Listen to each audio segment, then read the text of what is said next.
Bonjour à tous, bienvenue et merci de participer à cette session. On est aujourd'hui pour parler ensemble de tout ce qui concerne l'évaluation en continu de son niveau de sécurité.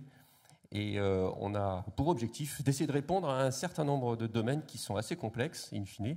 Mais le panel ici étant de très haute qualité, on aura certainement des bons éléments de réponse. En particulier, tout ce qui concerne bien le niveau de sécurité, c'est souvent le questionnement du board qui se pose la question de savoir quel est son vrai niveau de sécurité, quels sont les indicateurs que l'on doit mettre par exemple dans le tableau de bord, comment est-ce qu'on va rassurer les métiers sur la confiance qu'ils doivent avoir dans les systèmes d'information et même parfois aussi alimenter certains questionnaires car on a certains de nos pairs ici qui ont beaucoup de questionnaires à remplir et qui parfois ça représente une tâche assez importante.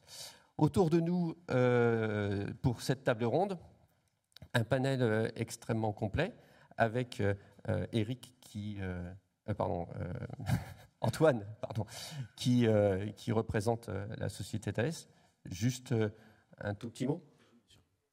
Bonjour à tous, donc oui, je suis Antoine Leroy, je suis manager dans les équipes de Thales Cyber Solutions et j'accompagne aujourd'hui nos clients ainsi que l'ensemble des entités internes sur la sécurisation des différents environnements et la réponse aux menaces. Parfait, parfait. Vincent ? Bonjour, je suis Vincent Loriot, je travaille à l'ANSSI et je suis chef de la division management de la sécurité numérique qui traite les enjeux de résilience cyber des organisations avec un focus particulier pour ce qui nous intéresse aujourd'hui autour de l'évaluation du risque cyber, la maîtrise du risque cyber et la préparation à la gestion de crise d'origine cyber. Super. Arnaud, ta double casquette ? Alors en effet, double casquette. Dans la vraie vie, je suis directeur de la cybersécurité du groupe Caisse des dépôts. J'interviendrai aussi en vous donnant un éclairage en vision consolidée d'un certain nombre de RSSI en France, puisque je suis également administrateur du CESA. Merci. Eric ? Bonjour, Eric Larcher. Donc j'ai aussi une double vie, mais je ne l'ai pas dit. Je suis RSSI du groupe Maïf et en même temps je suis en charge d'une entité qui chapeaute la SSI, les données personnelles et puis tout ce qui est autour de la carte des processus métiers et la qualité de données. Et je suis membre du CESA. Et Patrick ? Bonjour à toutes, bonjour à tous. Donc Patrick House, je suis responsable des accords stratégiques chez CSC. Moi, je suis juriste de formation, spécialisé en propriété intellectuelle et droit de l'Internet. Et aujourd'hui, là pour vous parler un peu de nom de domaine et sécurité des noms de domaine. Et oui, parce qu'il n'y a pas que le domaine de la technologie et des infrastructures et des process en même temps. Il y a aussi tout un aspect réglementaire et puis toute cette protection juridique qu'on a comme solution pour nous aider. Alors, on va commencer cette table ronde sur la partie la notation cyber et on va commencer par un aspect, vous connaissez tous ces différentes solutions de notation cyber et on va essayer de mettre en garde en fait sur qu'est-ce qu'on comprend nous en tant qu'utilisateurs de ces solutions d'expression cyber. Et Arnaud, je te propose de parler de ce domaine s'il te plaît. Alors en effet, la notation cyber, enfin telle qu'on l'entend, on peut faire un petit parallèle avec de la notation financière et se dire, si on prend, je suis sûr que si je demande ici, est-ce que vous connaissez tous du Standard & Poor's, du Moody's, etc. Qu'est-ce que c'est qu'une note, qu'est-ce que c'est que le AAA, etc. Vous allez tous me répondre, bien évidemment, on connaît. Si on prend l'inverse, imaginons qu'on n'est pas au FIC, mais qu'on est sur un forum avec des analystes financiers, et on leur demande est-ce que vous connaissez un certain nombre d'entreprises de cyber rating qui ont pignon sur rue. Je pense qu'ils nous diront tous, je vous connais pas trop, je sais pas exactement ce qu'il en est, etc. Le parallèle, c'est en fait, quand on parle de notation financière, c'est d'essayer de savoir par rapport à une dette, est-ce qu'une entreprise sera en capacité financière d'honorer ses dettes et de ne pas être en défaut. Si on parle de notation cyber externe ou d'agence de notation externe, ce sera un petit peu la même chose. Quelles sont l'ensemble des mesures de sécurité qui sont prises par l'entreprise, qui sont visibles depuis l'extérieur et qui permettent de savoir si oui ou non une entreprise peut être enclin à être attaqué, subir une attaque cyber et à avoir un certain nombre de dommages par rapport à cette attaque extérieure. Et ce qui est aussi important, c'est et ça fait partie des questions qu'on va aborder aujourd'hui, c'est de se dire, quelle que soit l'inexactitude qu'il peut y avoir par rapport aux notations financières, un certain nombre de biais, Je pense que l'économie mondiale, voilà, l'historique, puisque les agences de notation cyber, les grands noms, par exemple Moody's, datent de, je crois, 1909. Donc ça fait déjà, voilà, il y a un certain nombre d'historiques, d'expériences, de savoir-faire qui sont mis en œuvre sur cette partie-là, alors que les agences de notation cyber, on est sur du domaine beaucoup plus récent, hein, on est sur de la création autour de 2010, elles n'ont objectivement pas encore trouvé leur mode de fonctionnement, et il y a un certain nombre de notes de position qui émanent côté, qui ont été publiées côté Cézanne, qui disent aussi que ce qu'elles mesurent, c'est potentiellement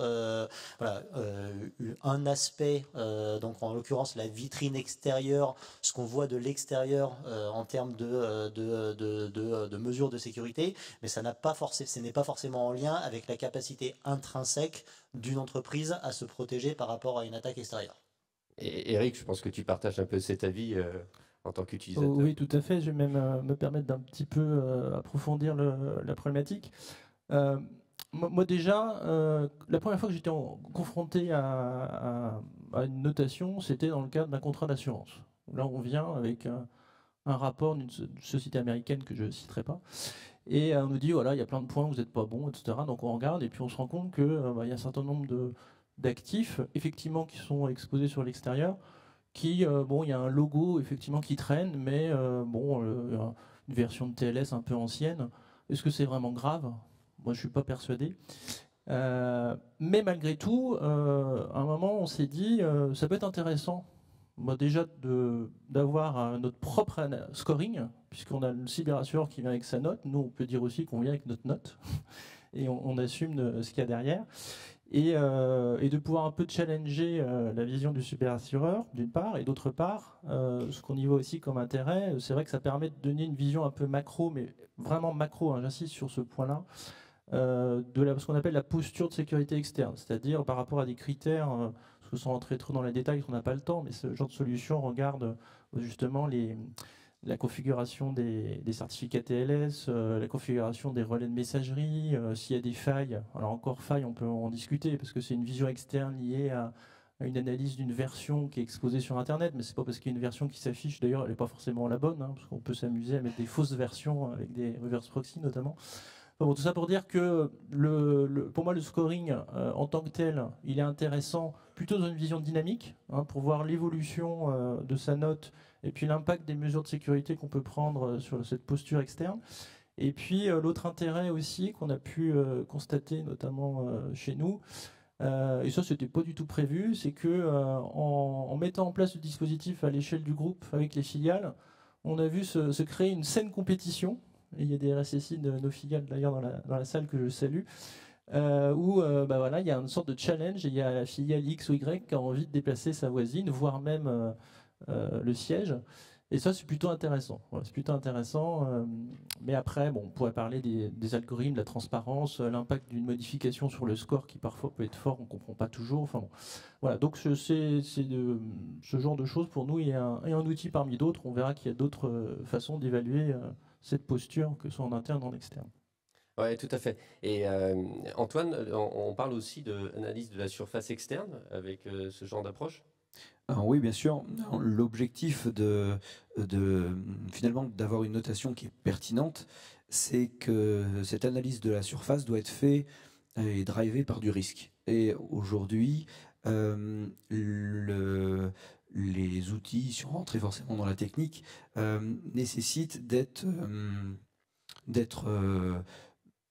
pris de manière continue, c'est-à-dire de pouvoir être challengé en continu et d'un point de vue risque. Et quand je dis risque, je dis qu'il faut pouvoir les contextualiser sur la base de l'environnement sur lequel on est, donc c'est-à-dire la connaissance de l'entreprise en question, de ses activités, mais aussi de ce qu'on expose, et donc de la pertinence de ce qu'on va exposer derrière. Et donc, cette analyse et donc cette notation de risque doit prendre en compte, par exemple, là, on parlait tout à l'heure, juste avant, de posture cybersécurité, de vulnérabilité, mais également de la qualité des données qui sont hébergées. Et finalement, tout ça, pour être analysé non pas à un instant T, mais de manière continue et être réévalué selon les changements au sein de l'entreprise en termes d'axes stratégiques ou même en termes de menaces. Oui, tout à fait. Les Anglais ont créé un acronyme, ils aiment bien ça. Ça s'appelle le Continuous Threat Exposure Management. Et ça permet de canaliser un certain nombre de points. Mais en fait, lorsqu'on évolue un petit peu sur cette notion de posture de sécurité, on s'aperçoit que en fait, c'est en interne qu'on est le mieux placé pour évaluer correctement sa posture de sécurité. Et Eric, je voudrais que tu nous parles un petit peu de tous ces outils et ces solutions qu'on met en place. Parle audit, contrôle. Pour les postures en interne et en externe. Oui, alors en tant que RSSI, on aime bien mesurer l'efficacité des mesures qu'on prend. Et c'est vrai qu'on est amené à essayer d'automatiser au maximum ces mesures, parce que même si on fait des mesures un peu manuelles, dans le cadre d'audit, dans le cadre de contrôle permanent, mais tout ce qui est manuel est coûteux et on essaye d'automatiser au maximum. Et donc chaque fois qu'on trouve des solutions qui permettent d'automatiser, que ce soit dans le calcul d'un score, que ce soit dans l'évaluation de la conformité à une politique ou une policy, donc une solution de policy compliance, comme on dit, tout ça c'est très pertinent et ça permet d'alimenter des tableaux de bord de conformité plus larges au sein de l'entreprise. Avec le renfort souvent d'équipes externes comme l'audit ou le contrôle interne, lorsque les entreprises sont suffisamment importantes, c'est aussi assez pertinent. Et un petit point complémentaire, Arnaud, vous avez mis en place dans ces évaluations de posture de sécurité un programme avec une entreprise partenaire. Tu peux nous en parler ? Oui, pour aller dans la direction d'Eric, on est vraiment sur une vision qui est d'essayer de maîtriser en fait l'ensemble du cycle de vie des risques. Donc depuis, si on veut savoir quel est notre niveau d'exposition globale, rien de tel qu'avoir, et là on est sur de l'humain, mais une bonne cartographie des risques cyber, savoir réellement où sont les actifs les plus critiques, quel est leur niveau d'exposition, quels sont l'ensemble des mesures de mitigation des risques qu'on met. Et bien après, il faut être en capacité aussi d'objectiver ces mesures qui sont mises en œuvre. Donc derrière, il va y avoir bien évidemment un certain nombre de choses qui vont être mises en œuvre tout au long des développements des applications. Et puis après, il faut se confronter à la vraie vie. Donc on parlait tout à l'heure des scans de vulnes, des pentests, des tests techniques qu'on peut faire, etc. Et globalement, on a une petite pression financière sur l'ensemble des différents sujets et on n'est plus en capacité d'adresser application par application la vision et le niveau d'exposition, mais potentiellement on peut se dire on va essayer d'avoir une vision un petit peu plus large. Et dans le cadre de programmes en continu avec une vision plus large, on a ce qu'on appelle la partie bug bounty, donc chasse aux bugs, qui fonctionne vraiment très bien. Alors, avant de le mettre en œuvre, il faut quand même avoir un bon niveau de sécurité des applications qu'on va ouvrir au niveau des ethical hackers. Parce que sinon, on va avoir énormément de vulnérabilités qui vont remonter en une fois. En plus, ça peut nous coûter très cher en termes de portefeuille. À partir d'un certain moment où on a un niveau de sécurité suffisant dans ces applications, ça devient intéressant en fait d'outsourcer cette partie-là, de faire appel à la communauté et que la communauté fasse un certain nombre de retours dans cette vision-là. Et comme tu disais, alors petit clin d'œil parce qu'on est avec un stand d'un partenaire dans lequel on est aussi actionnaire. Donc on a lancé un bug bounty un peu plus important aujourd'hui, depuis hier et aujourd'hui, sur l'ensemble des actifs Caisse des dépôts. Donc Caisse des dépôts qui est pourtant pas connue pour être sur un certain nombre de sujets une société high-tech. Là, de ce point de vue-là, je pense qu'on est plutôt novateur. Donc petit clin d'œil à l'histoire. Et vous pouvez aller leur rendre visite, ils sont sur un stand à côté. La couleur du stand est un peu rouge, mais je ne sais pas si ça vous donne les indications suffisantes.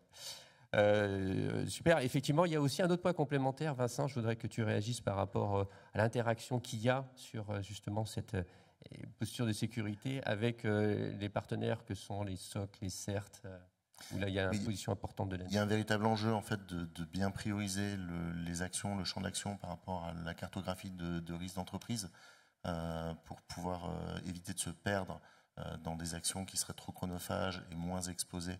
Donc on va se prioriser sur les vulnérabilités les plus élevées, sur les risques les plus impactants pour l'entreprise et faire le lien entre cette cartographie des risques d'entreprise et les centres de supervision de la sécurité pour pouvoir mettre des scénarios de détection qui sont vraiment orientés sur ces risques et rehausser la criticité ou la vigilance d'une posture de sécurité par rapport à des vulnérabilités qui vont apparaître et qui vont rehausser la vraisemblance d'un scénario de risque, c'est quelque chose qui est important à développer aujourd'hui pour pouvoir vraiment focaliser son effort sur la correction, mais également pouvoir observer dans le laps de temps qu'il va nous falloir pour corriger, de manière à éviter une mauvaise surprise ou anticiper une gestion de crise si jamais il y en avait besoin. Oui, et en même temps, l'ANSSI contribue en fait à l'écosystème en documentant en fait un certain nombre d'informations au travers des CERT, en l'occurrence. Et ça, c'est vraiment un point très important pour les entreprises. Ça leur permet de donner un feedback assez important. On aborde maintenant un thème complémentaire, c'est en fait la valeur ajoutée de ces solutions du marché, en l'occurrence sur tout l'aspect méthodologique. Là, de nouveau, l'ANSSI propose une méthodologie qui est impérative à suivre. Quelques mots, s'il te plaît. Oui, sur la partie évaluation des risques, nous, il y a quelques piliers qui nous paraissent indispensables aujourd'hui. Le premier, c'est de l'ancrer dans le réel. C'est pour ça qu'on pousse beaucoup pour intégrer de la threat intelligence dans les points de départ de l'analyse, pour évaluer les acteurs menaçants, les modes opératoires des groupes d'attaquants qui sont connus, et venir les confronter à nos systèmes d'information. Ça a aussi l'effet pédagogique de permettre d'expliquer que ça n'arrive pas qu'aux autres, ça n'arrive pas que ailleurs, et qu'il y a des organisations qui ont le même secteur d'activité, la même typologie, le même niveau d'exposition, et qui ont été touchées par des cyberattaques dans le monde réel. Donc ça a une vertu à la fois pédagogique et de pouvoir ancrer l'analyse dans le réel. Le deuxième élément qui nous paraît indispensable aujourd'hui sur la partie évaluation des risques, c'est toute l'évaluation des parties prenantes, tout son écosystème, sa supply chain, ses fournisseurs, ses prestataires d'infogérance qui vont intervenir sur vos systèmes. Aujourd'hui, on est dans un environnement qui est massivement interconnecté. Le système d'information en mode château fort, ça n'existe plus. Donc avoir une capacité à évaluer dans l'ensemble de notre sous-traitance quelles sont les parties prenantes les plus critiques pour notre activité, avec lesquelles on a le plus de dépendance, et pour mettre un focus sur celle-là, sur les garanties qu'on va leur demander, sur le renforcement des interconnexions, ça va être quelque chose de primordial. Donc il y a ces deux éléments sur lesquels on insiste énormément. Pour ça, on a développé la méthode EBIOS Risk Manager qu'on propose, et sur laquelle on a sorti sur ce salon une mise à jour dont la vocation est principalement de renforcer la conformité à l'ISO 27005. Donc aujourd'hui, on a une méthode sur laquelle on a eu une séquence d'influence en normalisation à l'ISO, et on a fait le dernier pas pour rendre la méthode 100% conforme, ce qui permet de passer aussi certains cadres de contrôle qualité qui vous demandent la certification ISO. On a rallié les deux mondes comme ça. Et si vous voulez en parler, je vous invite à venir sur le stand de l'ANSSI ou du Club EBIOS. Super, merci beaucoup. Antoine, un tout petit point sur l'analyse de risque. Là aussi, vous avez mis en place, chez Thales, des solutions intéressantes. Alors en effet, pour compléter ce que disait Vincent juste à l'instant, cette analyse, comme on le voit, en fait, elle va de plus en plus devoir être consolidée. Avant, on avait beaucoup d'outils. Alors, voilà, de scan de vulnérabilité, on avait des scans de posture, de configuration, etc. Ce qu'on observe, c'est notamment le fait que, comme on l'a dit, cette analyse de risque doit être vue de manière consolidée. Donc, les outils sont de plus en plus convergents pour pouvoir apporter un risque, comme on l'évoquait, pertinent, c'est-à-dire en fonction du contexte, mais aussi en fonction de la posture sécu, de la partie vulnérabilité. Et donc ça va permettre, par exemple, si on regarde dans les environnements cloud, pour le coup, où on a de plus en plus de move to cloud, voire même du multi-cloud, une nécessité de maîtrise de la sécurisation de l'infrastructure. Et donc ça passe par cette convergence pour avoir une vision la plus pertinente, comme on évoquait, en termes d'outils. Alors on va citer les technologies de type CNAP, par exemple, qui vont converger avec tout ce qui était CSPM, CWPP, etc. Et CIEM, la partie identité qui se greffe également. Et donc ça nous permet d'avoir un outillage qui va consolider l'infrastructure. Et à côté de ça, une fois qu'on sait qu'on a un bon niveau de durcissement de nos environnements, il faut challenger, comme ce qui était évoqué, la posture de sécurité. Et souvent, on va déployer des outils de sécurité dédiés comme des EDR, des SIEM, etc. La question qu'on se pose, et en tout cas que nos clients se posent souvent, c'est oui, mais comment je suis vraiment protégé? Est-ce que les outils que j'ai déployés sont configurés de manière pertinente? Alors certes, j'ai challengé la configuration de mon infrastructure, mais je n'ai pas challengé la configuration de mon outil. Est-ce qu'il est assez configuré? Est-ce que je ne peux pas aller plus loin sans souvent générer de faux positifs, par exemple? Est-ce que je peux l'exploiter au maximum? Et donc là, on va avoir un outillage qui va à la fois se greffer sur la connaissance de la menace avec la threat intelligence et la génération automatisée, donc on parlait tout à l'heure de continu, d'analyse continue, à travers le Breach Attack Simulation, qui va permettre de générer finalement, entre guillemets, du pentest en continu, qui va s'adapter à la fois au changement de l'infrastructure cible et également au changement de la menace. Et finalement, sur une base, par exemple, quand on le compare par rapport au MITRE, on peut aussi dire je vais générer des scénarios d'attaque qui sont les mêmes que dans mon secteur d'activité et pas forcément par rapport à une criticité derrière. Ou je sais que mon concurrent ou mon collègue juste à côté vient de se faire attaquer par tel groupe d'attaquants qui est connu pour nous cibler. Ce serait bien de régénérer les méthodologies qui sont connues par ce groupe ou ces groupes d'attaquants et savoir à quel niveau je suis robuste par rapport à ça. Ouais, c'est intéressant. Ce mécanisme aussi de suivi dans le temps. L'ANSSI fait beaucoup de choses en matière de suivi d'un certain nombre d'opérateurs français. Oui, on a beaucoup de choses en matière de suivi. On a aussi le CERT-FR qui fait beaucoup de publications de vulnérabilité ou de mode opératoire, donc qui permettent d'éclairer tout ça. Nous, on appelle de nos voeux la capacité à vraiment intégrer la chaîne évaluation du risque avec de la threat intelligence qui vient l'alimenter en temps réel. La partie scanner de vulnérabilité également qui va venir éclairer une réévaluation ponctuelle du niveau de risque. Mais il faut bien faire attention à garder deux niveaux de gestion de ces risques et de ces vulnérabilités. Il va y avoir le niveau opérationnel où on va avoir les fluctuations ponctuelles de j'ai une nouvelle vulnérabilité, il faut qu'on corrige vite. J'ai mon niveau d'exposition qui ponctuellement va être rehaussé. Versus la posture de sécurité globale sur le long terme de l'organisation, et où là il faut garder une feuille de route un petit peu plus long terme, un peu plus stratégique, et décorrélée de ces fluctuations, donc pour continuer à mettre en place une amélioration continue de la sécurité et une réduction du périmètre de risque. Et donc il faut bien avoir l'articulation entre les deux pour que l'un ne greffe pas l'autre. Peut-être un petit complément par rapport à ce que tu viens de dire, et je trouve que c'est assez éclairant, c'est que dans un certain nombre d'organisations matures, sur pression aussi du régulateur, je pense notamment au domaine bancaire, on a vraiment de manière native ces deux lignes de défense qui sont réaffirmées comme faisant partie des fondamentaux. Et on ne peut être conforme lorsqu'on a des audits du régulateur. Donc, le domaine bancaire, c'est soit la CPR, donc une branche de la partie Banque de France, soit la partie BCE, qui impose vraiment d'avoir cette vision très SecOps.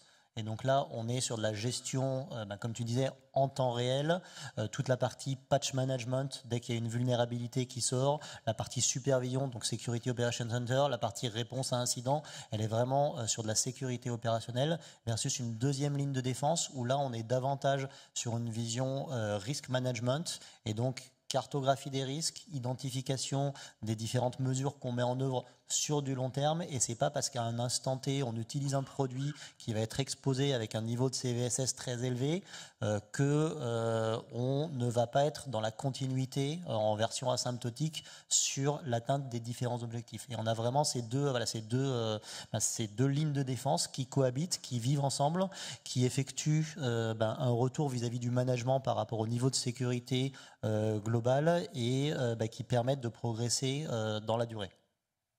Ouais, c'est vrai que c'est complexe parce qu'il y a beaucoup de facteurs externes qui viennent perturber en fait la posture de stabilité de l'entreprise. On parle beaucoup de surface d'attaque, et je voudrais, Patrick, que tu viennes compléter en fait cette approche, parce qu'on a été quand même plutôt orienté sur l'infra interne. Mais il y a un domaine, effectivement, sur tout ce qui est visible de l'extérieur, en particulier sur les sites que vous savez bien traiter. Oui, et je voulais peut-être remettre ça dans un contexte légal et réglementaire, parce qu'il y a pas mal de choses qui se passent aujourd'hui lorsqu'on parle des noms de domaine, puisque c'est des noms de domaine Internet, puisque c'est le sujet, avec l'arrivée prochaine de la transposition de la directive NIS 2. Les noms de domaine sont dans le scope de la directive, comme vous le savez. Et quand je dis les noms de domaine sont dans le scope, je parle des activités des registres. La FNIC, par exemple, qui gère le .fr. Allez les voir d'ailleurs, ils sont là aujourd'hui. Les bureaux d'enregistrement qui sont là pour gérer les noms de domaine de leurs clients, mais également les opérateurs de DNS public, qui sont dans le scope. Et du coup, c'était intéressant, je trouve, de parler de cette évaluation, de cette validation du niveau de sécurité via le prisme du nom de domaine, qui effectivement est un point fondamental de la présence sur Internet. De haute visibilité, effectivement. Exactement. Et effectivement, lorsqu'on parle de scoring, c'était intéressant de se poser des questions pour voir comment, ou de notation, par rapport à un portefeuille de noms de domaine existant, ce qu'on peut finalement espérer, ce qu'on peut faire en la matière. Et j'ai essayé de revenir un peu à des fondamentaux, quand on parle notamment de cartographie. C'est un sujet qu'on a beaucoup utilisé déjà ensemble ce matin. J'ai repensé à ces notions d'inventaire qu'on fait dans les entreprises, notamment IT. On est capable aujourd'hui d'inventorier des laptops, des téléphones mobiles, mais on voit qu'il n'y a pas toujours ce même inventaire qui est réalisé dans les organisations lorsqu'il s'agit des portefeuilles de noms de domaine qui parfois peuvent être éclatés à différents endroits du monde et de la planète. Et à partir de là, je me suis dit qu'effectivement, sans cette cartographie, sans ce mapping, c'était compliqué pour les organisations de mettre en place un scoring en la matière. Et on voit qu'effectivement, la consolidation aujourd'hui des portefeuilles de noms de domaine est un sujet qui est absolument critique, puisque sans cette consolidation, sans cet inventaire des noms de domaine, eh bien, on ne peut pas finalement adapter le niveau de sécurité et donc évaluer le niveau de sécurité qui est nécessaire pour ces noms de domaine.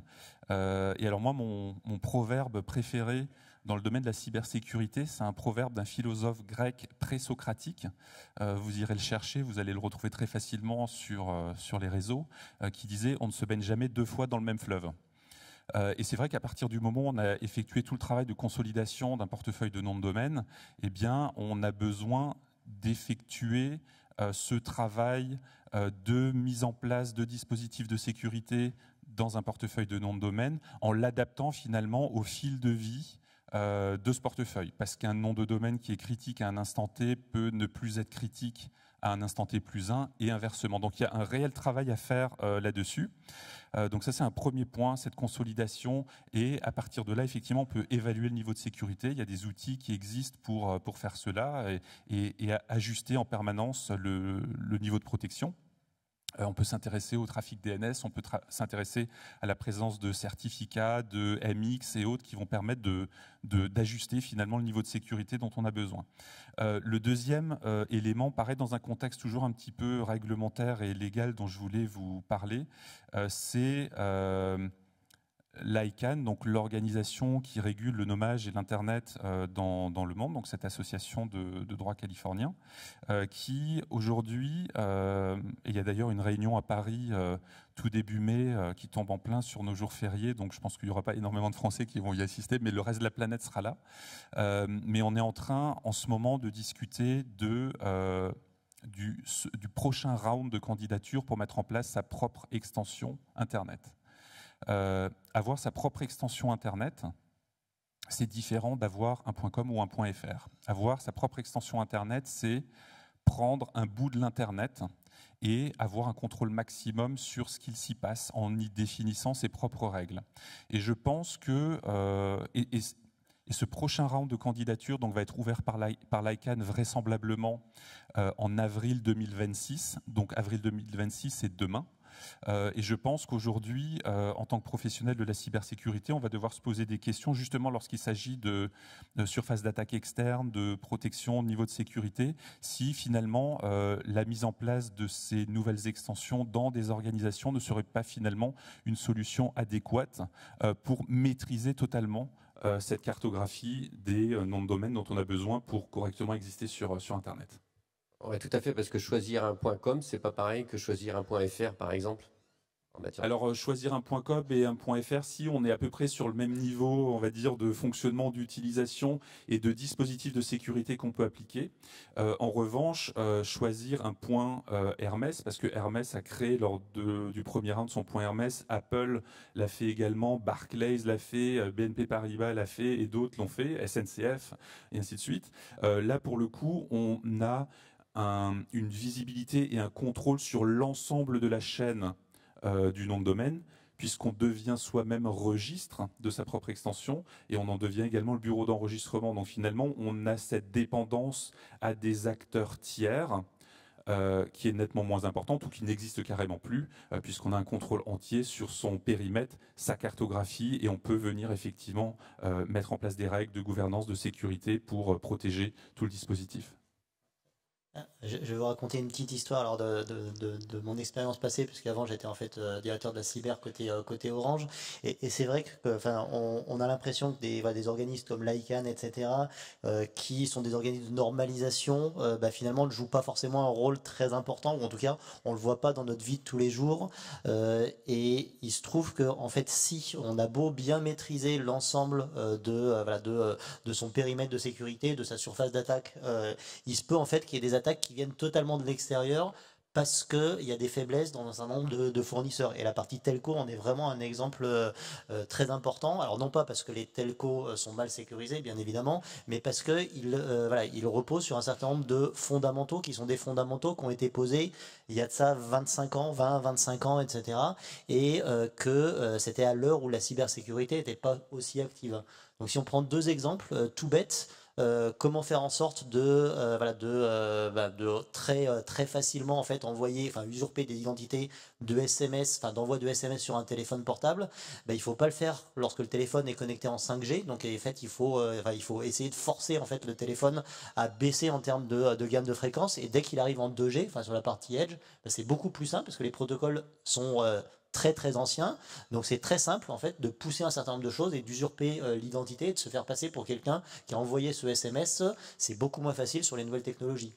De la même façon, enfin tu parlais de la partie nom de domaine, si on prend les annonces de route, les gros routeurs qui sont au cœur de réseau en fait font du routage par rapport à des blocs et ce qu'on appelle des masques de réseau. Donc tel fournisseur va router, enfin par exemple Orange va router telle adresse, telle plage d'adresse IP pour arriver jusqu'à la France, etc. Ce qu'on appelle des annonces de route BGP.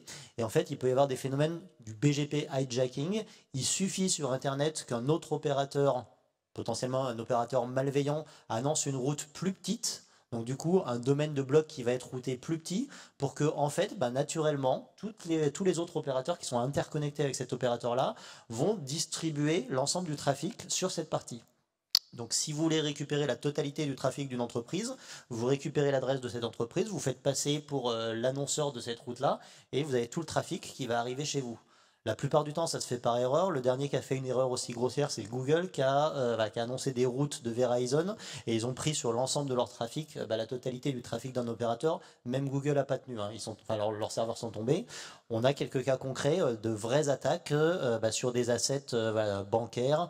Donc ça donnait lieu il y a de ça quelques années, quand j'étais encore chez Orange, à des travaux avec l'ANSSI, puisque il y avait eu du hijacking sur une banque avec du trafic qui s'était retrouvé en Russie pendant une quinzaine ou une vingtaine de minutes. Donc ça fait partie des petites histoires. Oui, il y a des sujets intéressants aussi. Si on parle notamment cette fois-ci un peu plus du DNS, vous avez certainement vu qu'il y a eu beaucoup de choses qui se sont passées en termes de ce qu'on appelle le cloud squatting, où en fait on est sur un phénomène où on a une réutilisation frauduleuse d'entrées DNS existantes dans le portefeuille des noms de domaine des grandes organisations. Donc là, il y a des sujets également qui sont des sujets de cyberhygiène et auxquels il faut effectivement accorder pas mal d'attention pour... pareil, toujours rehausser le niveau de sécurité et de protection. Ouais, c'est vrai que c'est des sujets qui sont très larges et Il faut beaucoup d'expertise pour pouvoir maîtriser tout ça. Et à propos d'expertise, Antoine, on peut revenir un petit peu sur l'apport de la CTI et toutes ces réflexions qui sont autour de la protection intelligente, je dirais. Oui, tout à fait. Bon, tout ce qui est threat intelligence va nous apporter, comme son nom l'indique, la connaissance de la menace. Donc on va pouvoir la diriger déjà par rapport à la connaissance de sa propre menace, telle qu'on pense être ciblée, même si déjà en plus il y a pas mal, on parlait du Mitre tout à l'heure, de choses qui existent, qui permettent un peu de bien comprendre comment est structurée cette menace. L'objectif d'avoir une bonne connaissance de la menace, ça va permettre surtout de s'y préparer. On parlait de risques tout à l'heure. L'idée, c'est, bien sûr, si on a une bonne cartographie, on en parlait aussi tout à l'heure, si la cartographie est maîtrisée, on peut donc anticiper, savoir quels sont les aspects de notre infrastructure qui sont les plus à risque. Et on parlait aussi d'attaque surface management, et donc pouvoir cibler les mesures peut-être de détection par rapport à ces comportements. Donc on va parler d'analyse comportementale, etc., d'imputabilité des détections, aux zones qui sont à protéger en priorité. L'objectif, très clairement, d'une bonne maîtrise de la CTI, c'est de réduire considérablement ce qu'on appelle le MTTD, le temps moyen de détection, et de pouvoir, si on a anticipé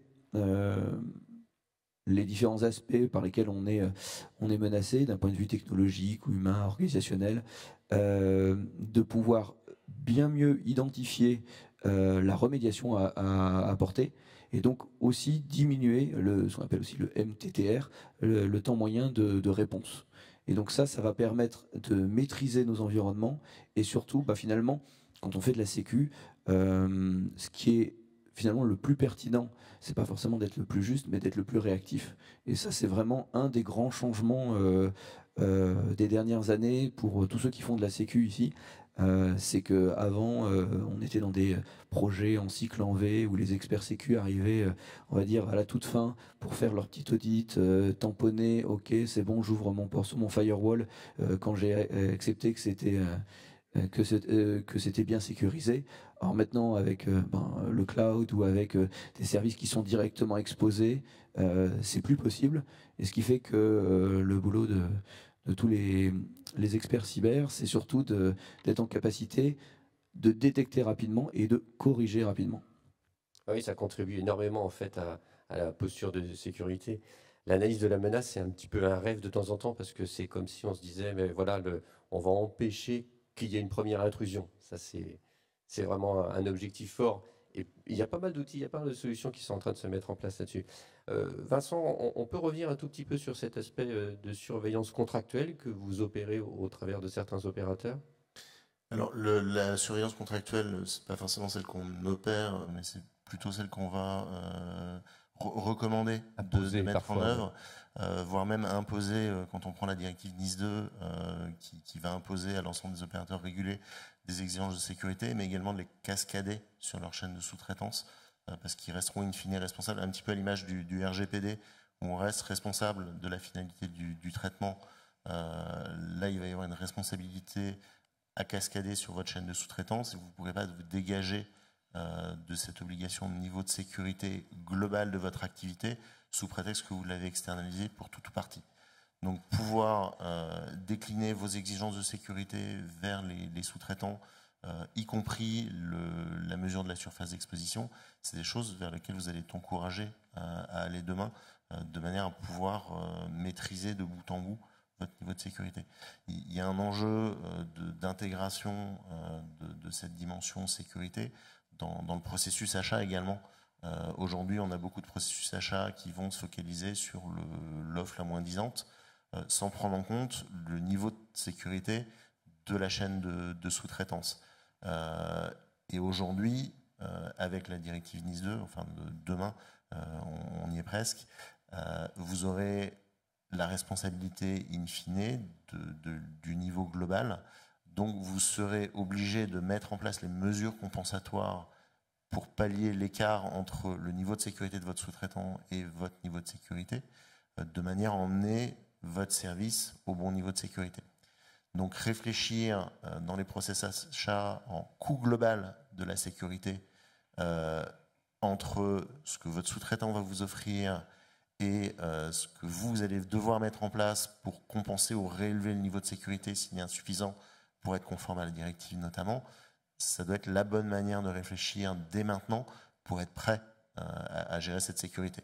Il y a certains acteurs qui ont déjà commencé à intégrer dans leur processus de décision achat cette évaluation de la sécurité des sous-traitants comme un critère aussi important que la valorisation financière. Oui, tout à fait. D'ailleurs, on en vient au paragraphe sur la gestion des filiales et des tiers qui contribuent en fait à l'exposition de la surface d'attaque. Et Arnaud, je voulais que tu nous parles un petit peu de cette problématique de la gestion des accès, en particulier ceux qui ne sont pas directement sous ta responsabilité, mais au travers des tiers et des filiales.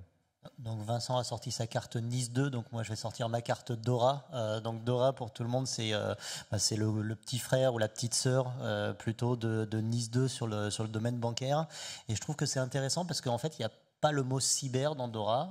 Le R c'est pour Resilience, enfin Digital Operational Resilience Act, parce que ce qu'on voit c'est aussi bien sur nos actifs propres, donc dans nos entreprises respectives, que sur nos filiales, que via la gestion de nos partenaires. En fait, on a deux sujets qui tournent autour de cette gestion des tiers. C'est petit 1, que si l'un est sous attaque et que donc il est compromis, potentiellement il peut y avoir latéralisation et diffusion de ce vecteur d'attaque entre les différentes parties.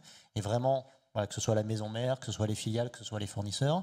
Et après, il y a l'autre sujet qui est aussi important, c'est que s'il est attaqué, même si il ne diffuse pas cette attaque-là, est-ce qu'on est en capacité de continuer à faire tourner les services les plus critiques, les plus essentiels d'une entreprise? Et ce sont vraiment les deux sujets, c'est latéralisation et capacité, en version résilience, à avoir de la continuité d'activité de ce point de vue-là. Et clairement, on voit de plus en plus qu'on a une gestion des prestataires de services essentiels qui repose sur ces deux fondamentaux. Sont-ils bien sécurisés et est-ce que s'ils ne sont plus en capacité de délivrer le service, même si potentiellement je suis suffisamment étanche par rapport à eux, est-ce que j'ai cette capacité à faire continuer mes activités critiques de mon côté? Et du coup, ce qui se profile au fur et à mesure, c'est que finalement l'évaluation de la sécurité qu'on faisait en propre sur nos actifs, on voit que de plus en plus, on a une sorte de continuum de sécurité qui englobe potentiellement l'ensemble de l'écosystème, que ce soit nos filiales, que ce soit nos fournisseurs.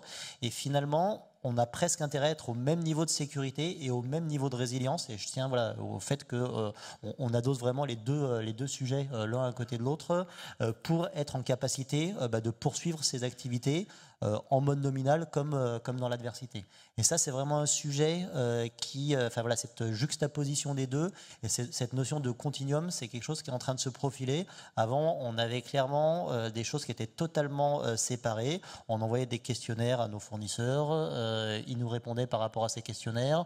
On avait une évaluation de nos filiales qui n'était pas forcément sur les mêmes critères que l'évaluation de la maison mère. Et on avait quelque chose qui était un peu un patchwork et on essayait de rétablir une vision sur la forme d'un beau tableau de bord. Et on allait expliquer à notre COMEX que bien évidemment on avait une vision holistique du risque grâce à cette vision patchwork. Mais en fait, c'est pas vrai. On n'avait pas ce continuum de sécurité. Là, le régulateur, que ce soit au travers de Nice 2 ou au travers de Dora, commence à nous imposer de nous poser les bonnes questions sur cette partie. Et c'est quelque chose que dans le secteur bancaire, on a vraiment une pression réglementaire sur la gestion de ce qu'on appelait les PSE, PS2E, donc prestataires de services extérieurs essentiels, donc qui est quelque chose de régalien. Ça fait déjà 10 ans qu'on nous impose de faire des audits systématiques chez nos fournisseurs, donc pas juste un petit questionnaire et on se dit oui, il a coché à peu près les bonnes cases, donc c'est bon, je peux le prendre au travers de mon process achat. Non, on allait vraiment chez eux effectuer un certain nombre d'audits. On le faisait, si on regarde à l'échelle de la Caisse des dépôts sur l'établissement public, L'ordre de grandeur, c'est une trentaine de prestataires de services essentiels. Si on regarde l'ensemble des fournisseurs qu'on a et qui potentiellement peuvent avoir un impact par rapport à notre business ou un impact de latéralisation de cyber, on est plutôt de l'ordre de 1000 prestataires. Donc vous voyez le niveau, voilà, on est sur un facteur 1 à 10, en l'occurrence 1 à 30 sur cette partie-là, mais on est vraiment sur cet ordre de grandeur. On doit se poser les bonnes questions et savoir, en termes de cercle 1, ce n'est pas uniquement nos assets, c'est nos assets, plus les assets des filiales les plus interconnectées, plus les assets de nos filiales, de nos gestions de tiers les plus importants. Eric. Oui, mais je voulais rebondir sur ce que disait Arnaud, parce que en fait, c'est là que les problèmes commencent.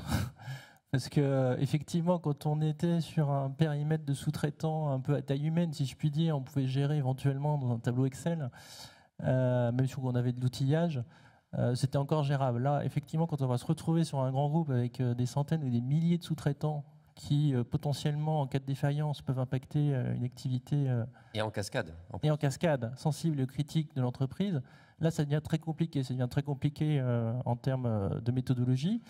En termes d'outillage, parce qu'on est obligé d'automatiser.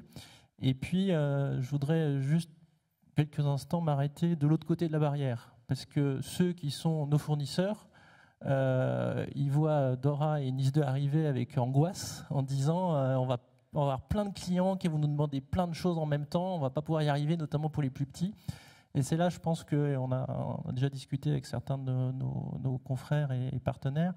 Je pense qu'il y a un travail à faire collectif pour essayer de se mettre d'accord sur des critères d'évaluation le plus possible commun au maximum pour faire tout simplement que ce contrôle de la chaîne de sous-traitance soit viable et réalisable opérationnellement.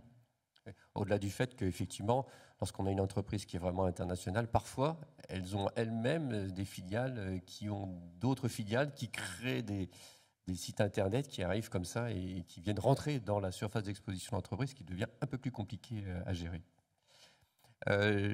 Juste un mot complémentaire sur la partie sécurité dans le cloud, sur justement ces différentes technologies que l'on a à gérer et à maîtriser. Oui, tout à fait.